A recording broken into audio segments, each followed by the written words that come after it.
So did anime destroy the sword industry? Well, I'm definitely going to get a lot of heat for this one.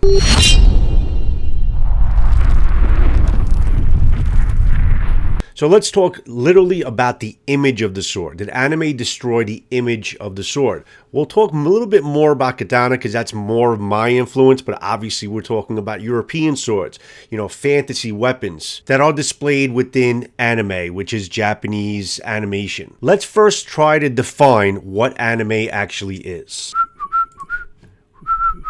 Anime is defined by the Webster Dictionary as a style of animation originating in Japan that is characterized by stark, colorful graphics depicting vibrant characters in action-filled plots, often with fantastic or futuristic themes. Generally speaking, the way I look at it is you're seeing a bunch of characters in a more of an adult, like a darker adult cartoon. It's not really a kid's cartoon. It's definitely a lot darker and more of an adult level theme. You have characters that have generally superhuman strength, and they're wielding weapons of great power. So you have something very similar to a katana or a European-style sword, but is literally indestructible. And these swords can kind of do things that are completely fantastic and out of this world. Sword against sword combat, just doing the complete impossible. So now I ask you, are they ruining the image of the sword for the younger viewer who is looking at the katana as this mystical fantasy-style weapon? Some may feel that the younger audience may not understand the vast history, the thousands and thousands of years of history of the katana, the renditions, the trial and error that gave us the katana generally for the recreations that we have today and that we know. Developed a revolutionary method for forging the steel itself. This method has been used successfully for more than 1,000 years and is still kept alive even today. It went through so many renditions to basically reach the form that it is today.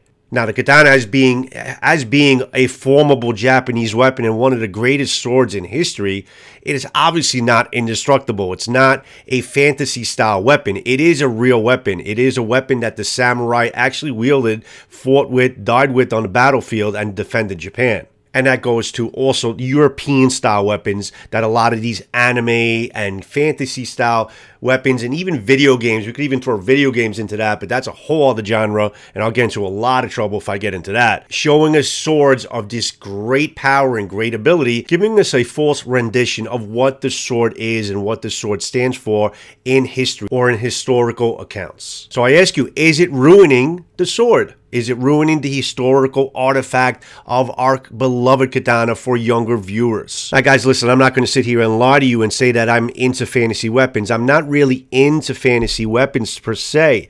I respect fantasy weapons because I grew up on it too. I mean, listen, when we were kids, we were basically raised on a false bag of goods, okay? You remember those old ninja movies where you saw these ninjas with these crazy abilities doing the impossible things and their swords and what they did with their swords. I mean, we were sold this bag of goods when we were kids as well. So we can call that our sense of anime. I remember the first sword that really got me into loving swords and having a passion for swordcraft was Conan the Barbarian.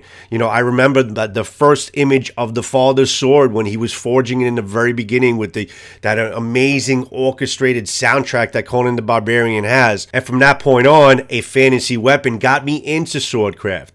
So that leads me to the other side of the coin here. Now, you guys probably thought this was going to be a totally negative video, right? Well, there was a question mark in back of the title. So if you look at it in the perspective of the historical sword and what anime and fantasy weapons and all these adventure movies like Conan the Barbarian did for a younger audience of my generation, and how we're all into swords now and we have a passion for swords and katana, and we're studying, and we did actually study the real history behind the katana and the European sword models. So you would hope that anime, as fantastic as it may be, would also spark an interest in a younger audience to also want to pursue researching the real essence of swordcraft and sword forging. And maybe we'll have our future swordsmiths or our future martial artists that handle and train with swords, or our future collectors that will keep the sword industry going. So another way of looking at it, guys, did anime help the sword industry?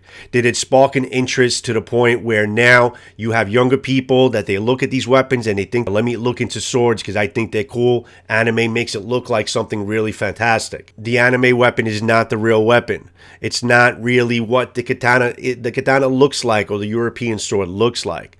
So it may still give them a false sense of what the weapon in historical terms is supposed to be. But to be honest with you guys, this is a conversation that we could keep on going on and on, because there's so many different sides of looking at it. But I think, in my humble opinion, as much as I really don't like anime weapons and I like the traditional sense of what the sword is supposed to look like and how it's constructed, I still can't argue the fact that anime, fantasy weapons, even video game weapons and things like that really did a lot to spark an interest in the younger crowd to want to get into researching and being an audience, at least being an audience of seeing these weapons in action. And therefore, the sword companies are basically advertising them, and they're seeing them on websites and on Instagram and all these social media platforms. So I believe, you know what? The lights are being held on from anime, and from a lot of these types of fantasy style weapons are really sparking that interest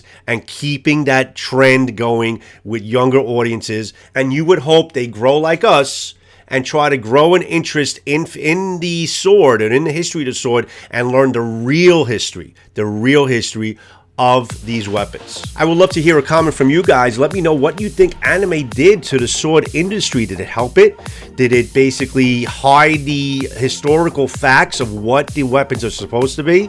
Or did it actually really help keep the tradition of the sword, the tradition of the bladed weapon going to younger generations on? We'd love to hear what you have to say about that. Joe from JS Bladecraft signing out. See you on the next sword and knife video. Thanks for watching, guys.